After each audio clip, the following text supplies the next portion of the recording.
Hello, and welcome to another teaching from TorahFamily.org.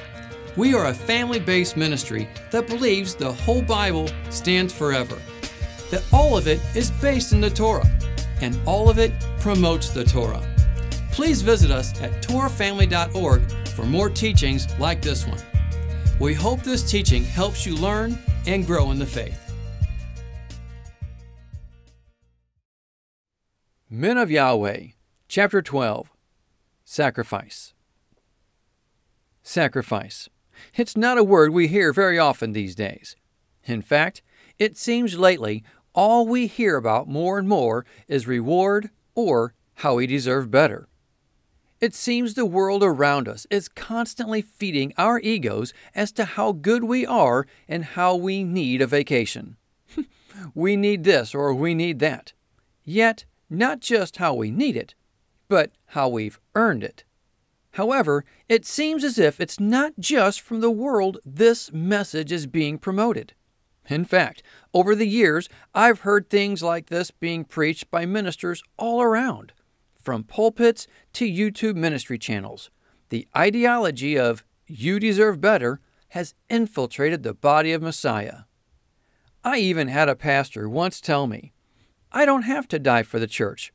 Christ already did." At first glance, that may sound pretty good. Yet, when we take a second glance, we realize just how selfish it really is. In fact, it completely denies what Paul says to the Corinthians. 1 Corinthians chapter 11, verse 1. "Follow my example as I follow the example of Christ." So, let's think about this for a second. If we're supposed to follow his example, which is following Yeshua's example, what should we be doing? Paul was constantly giving of himself for the body of Messiah, and we know Yeshua gave the ultimate sacrifice on the cross. So what does that mean for us? Take life easy because we deserve it? Hardly. What do we sacrifice for the kingdom? Do we make sacrifices at all? Along with the "you deserve better" slogan that so many have latched onto, there's another saying that runs very close behind it. I suppose it's more of an undercurrent theme versus a slogan. What is it? Something for nothing. This seems to have captivated far more people than we realize. Many people have no clue as to just how much this undercurrent has a grip on their way of thinking. It's truly a powerful force and a frame of mind that needs to be broken. It influences everyday decisions in ways we can't imagine. Yet, look at David, the man after Yahweh's own heart. Consider his words and wisdom concerning sacrifice and something for nothing. 2 Samuel chapter 24. On that day, Gad went to David and said to him, "Go up and build an altar to Yahweh on the threshing floor of Araunah the Jebusite." So David went up as Yahweh had commanded through Gad. When Araunah looked and saw the king and his men coming toward him, he went out and bowed down before the king with his face to the ground. Araunah said, "Why has my lord the king come to his servant?" "To buy your threshing floor," David answered. "So I can build an altar to Yahweh that the plague on the people may be stopped." Araunah said to David, "Let my lord the king take whatever pleases him and offer it up. Here are oxen for the burnt offering, and here are threshing sledges and ox yokes for the wood." "O king," Araunah gives all this to the king. Araunah also said to him, "May Yahweh your God accept you." But the king replied to Araunah, "No, I insist on paying you for it. I will not sacrifice to Yahweh my God burnt offerings that cost me nothing." So David bought the threshing floor and the oxen and paid 50 shekels of silver for them. David knew that sacrifice is not sacrifice unless it costs something. What about you? What kind of sacrifice do you give? Now, that's all talking about sacrifice unto Yahweh. What kind of sacrifice do you make for your family? Besides your job, that is. In my opinion, that's really not a sacrifice.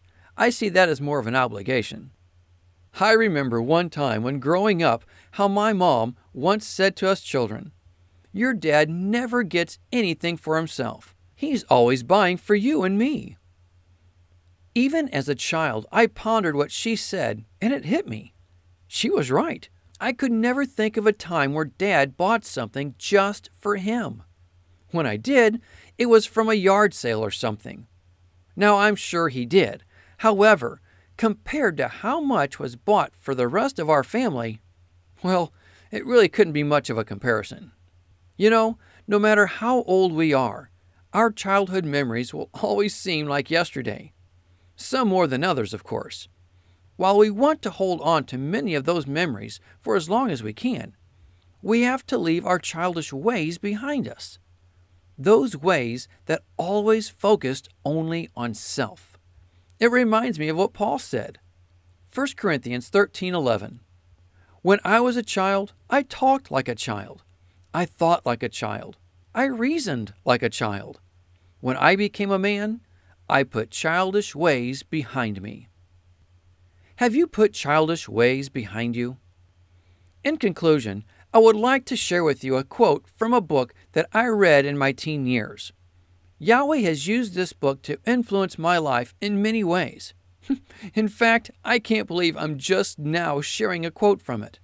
It goes, "True greatness, true leadership is achieved not by reducing men to one service, but in giving oneself in selfless service to them. And that is never done without cost. It involves drinking a bitter cup and experiencing a painful baptism of suffering. The true spiritual leader is concerned infinitely more with the service he can render God and his fellow men than the benefits and pleasures he can extract from life. He aims to put more into life than he takes out of it." Oswald Sanders, Spiritual Leadership, 1980 edition. I wish I could suggest this book, but all the newer editions have watered down its content so bad it's simply not worth the read in my opinion. If you can find the 1980 edition, buy it. No matter where you are in your walk with Yahweh, I believe you will find it to be extremely beneficial in your relationship with the Father. The bottom line is, I believe sacrifice is a lost art in much of the body of Messiah today. We all know there are multiple versions of the Bible.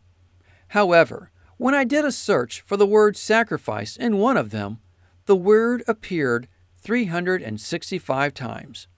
I thought to myself, how appropriate. One for every day of the year. Maybe this is a topic we need to examine ourselves in at the end of each day. We hope you've enjoyed this teaching. Now, it's up to you to be a Berean and study it for yourself. That's the only way to grow. Until next time, Shalom.